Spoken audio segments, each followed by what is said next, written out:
ब्राह्मण बनिया अक्षत्रिय शूद्र ये चारों कुल ऊंचा। अब देखो परमात्मा की महिमा कितना निर्मल ज्ञान है। ब्राह्मण बनिया अक्षत्रिय शूद्र ये चारों कुल ऊंचा। इनमें शूद्र को नीच नहीं कहा प्रभु ने, क्योंकि ये तो केवल एक कर्म है। आप अपना कर्म जो हमारे जो कर्म विभाजित किए गए हैं उन कर्मों के आधार पर उसमें कोई छोटा बड़ा नहीं होता। अब जैसे एक मुख है, अपने शरीर का अंग है, हाथ हैं और पैर हैं, पेट है, ये हैं तो अपने ही अंग।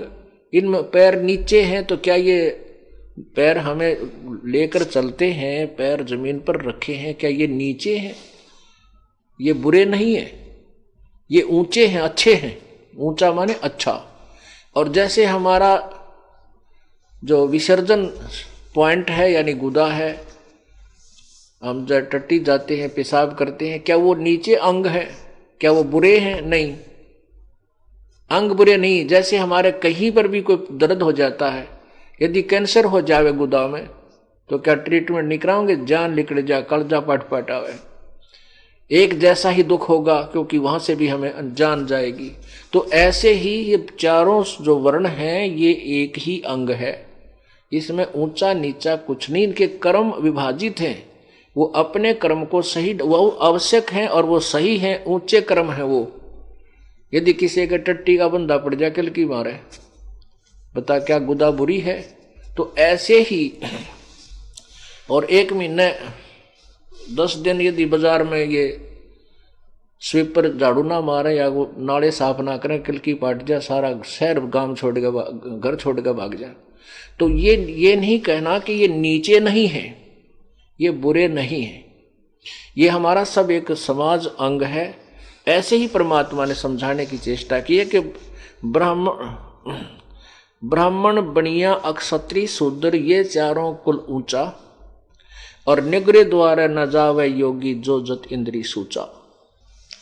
जो निग्रह इन चारों कुलों में यदि कोई गुरु विहीन है, जिसका सदगुरु नहीं है और वो भगवान भक्ति नहीं करता है, इनके द्वार पर मंगन भी ना जाइए, चाहे वह कितने ऊंचे हैं, कितने अच्छे हैं। क्योंकि जो परमात्मा की भक्ति नहीं करता, मनुष्य जीवन पाकर, वह पहला दोषी है, भयंकर अपराधी है वो। और यदि कोई साधना भी करता है और पूर्ण संत से नाम नकली गुरु से, जिसने गुरु नहीं बना रखा और भक्ति करता, वो भी अपराधी है। और जिसने गुरु नकली झूठे बना रखे वो भी महाअपराधी है। अर्थात भक्ति जो करते हैं वो गुरु बनाकर करें तो फिर कोई दोष नहीं। वहां जाने से, खाना खाने से के उद्देश्य से वहां किसी कारण से आप रुक जाओ किसी के घर में और खाना खाना पड़ जावे तो वो दोषी नहीं है। अब यहाँ पर आपके मन में बड़ी शंका आ जाएंगी कि हमारे तो रिश्तेदार भी नाम ना ले रहे हैं और भी कोई नाम नहीं ले रखा, हम तो मर गए ना। ऐसा कुछ नहीं। जैसे आप रिश्तेदारी में जाते हो या किसी कारण से रास्ते चलते किसी के घर रुक जाते हो, तो आपको परमात्मा ने, क्योंकि आपका उद्देश्य केवल वहाँ पेट भरने का नहीं है, आपका उद्देश्य किसी कामवश वहाँ गए हो और वहाँ रुकना भी पड़ जाता, खाना खाइए उनके, लेकिन खाद्य पदार्थ खाइए, अखाद्य ना खाइए, जो साधारण भोजन खाइए, वेज खाइए, यानी वैष्णव भोजन खाइए।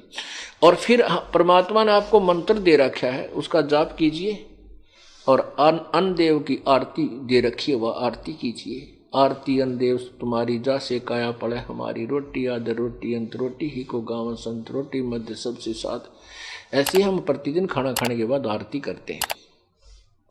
तो उससे क्या होगा कि आपका तो दोष नहीं और आपके द्वारा वहां खाना खाने से उसको लाभ मिलेगा, क्योंकि एक संत को भोजन करा दिया। और जो नाम नहीं ले रखा, जिनके पास उपदेश है ही नहीं, वो नकली संत बनकर जगह जगह खाते फिरते हैं, कहते हैं वो तो टट्टू बनेंगे, उनके फिर अगले जन्म में देना होगा। ऐसे इस तत्व ज्ञान के आधार से आपने अपने भक्ति मार्ग को बचा के रखना है और अपनी क्रिया को भी सुचारू बनाना।